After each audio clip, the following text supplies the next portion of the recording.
बंध कथा का अर्थ काम भोग संबंधी कथा, ऐसा अर्थ किया। जैसे नाचार्य अमृत प्रभाचंद्राचार्य जो इसका अर्थ कर रहे हैं, वो जैसे नाचार्य से थोड़ा हट करके अर्थ कर रहे हैं। वो कह रहे हैं, क्या कह रहे हैं वो, मैं उनका भी आपको बता देता हूँ, बहुत संक्षेप में बता रहा हूँ। उन्होंने क्या किया, काम माने क्या, काम माने क्या, तो कह रहे हैं काम्यन्ते इति कामा स्वर्गादय। काम क्या है इस संसारी जीव के लिए, कि जिसकी कामना की जाती है उसको काम कहते हैं। बोले कामना किसकी की जाती है, बोले स्वर्गादय। जैसे हम जो हैं स्वर्ग आदि की कामना करते रहते हैं, पुण्योदय की कामना करते रहते हैं, सातावेदनी आदि की कामना करते रहते हैं, पुण्योदय की कामना करते रहते हैं, तो उसको शामिल करके इन्होंने कहा ये कामना जिनकी की जाती है वो काम है। और भोग किसे कहते हैं, भुज्यन्ते इति भोगा, जिनको भोगा जाता है उन्हें भोग कहते हैं। बोले भोगा जाता है, किन्हें भोगा जाता है, इसमें मालूम क्या लिखा है, स्रग वनिता दया, स्रग वनिता दया। स्रग वनिता दया का अर्थ क्या है मालूम, स्रग वनिता दया का अर्थ, स्रग माने होता है माला, माला। तो जैसे फूलों की माला होती है उसको हम, उसका हम भोग भोगते हैं, सूंघते आदि हैं। इसी वनिता आदि जो है इसको स्पर्शन इंद्रिय के माध्यम से हम इसका भोग भोगते हैं। तो ये उन्होंने एक दो उदाहरण दिए हैं, पांचों इंद्रियों के विषयों को इसमें शामिल, माने इन्होंने पांचों इंद्रियों के विषयों को भोग में डाल दिया। उन्होंने जैसेनाचार्य ने दो इंद्रियों को काम में डाला था, तीन इंद्रियों को भोग में डाला था। ऐसा विवक्षा भेद से ऐसे अर्थ करने में कोई दोष नहीं है। तो ये जो है ये तो भोग हैं।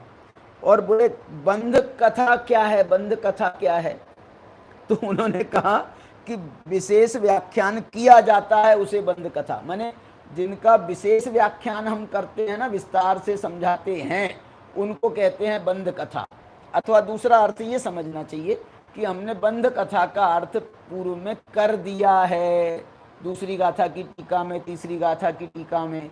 तो यहाँ चौथी गाथा में उन्होंने बंध कथा को विशेष रूप से न खुलासा करते हुए सिर्फ इतना ही लिखा कि जिनका विशेष व्याख्यान किया जाता है। देखो विशेष व्याख्यान कर किया जाता है माने इसमें भी संकेत उन्होंने यही किया है कि हमको जो है ना ये कर्मों का व्याख्यान, गुण स्थान आदि का व्याख्यान, मार्गना स्थान आदि का व्याख्यान, ये 10 प्रकार की वो क्या होती हैं, अवस्थाएं होती हैं कर्मों की, ऐसा संक्रमण, उपशमन, संक्रमण, अपकर्षण, उत्कर्षण, वो निधत्ति, निकाचित वगैरह वगैरह, इन सब का बहुत विस्तार में जानने की वास्तव में जरूरत नहीं है।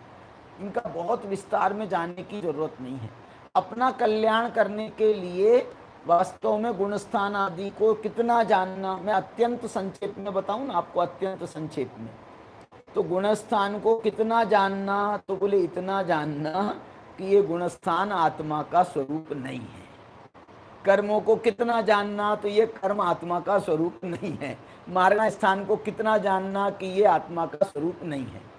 और फिर भी बहुत ज्यादा जिज्ञासा हो तो थोड़ा बहुत पढ़ करके, समझ करके, अपना अपने मतलब योजन की दृष्टि से भेद ज्ञान जिससे उत्पन्न हो, हमको वो प्रयास हमेशा सतत करते रहना चाहिए।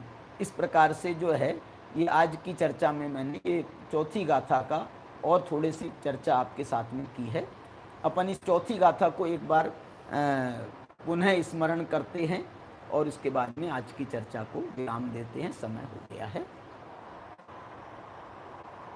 सुध परिचिदानुभूदा, आपको भी बोलना है मेरे साथ में, सुध परिचिदानुभूदा सवस्व विकाम भोग बंध कहा, एयत्तस्सुवलंभो नवरिन सुलहो विहतस्।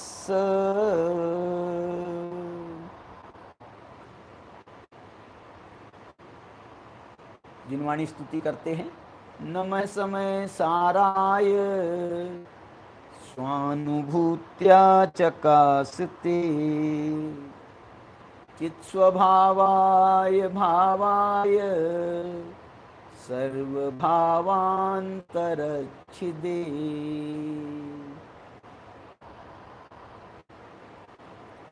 सभी को जय जिनेन्द्र।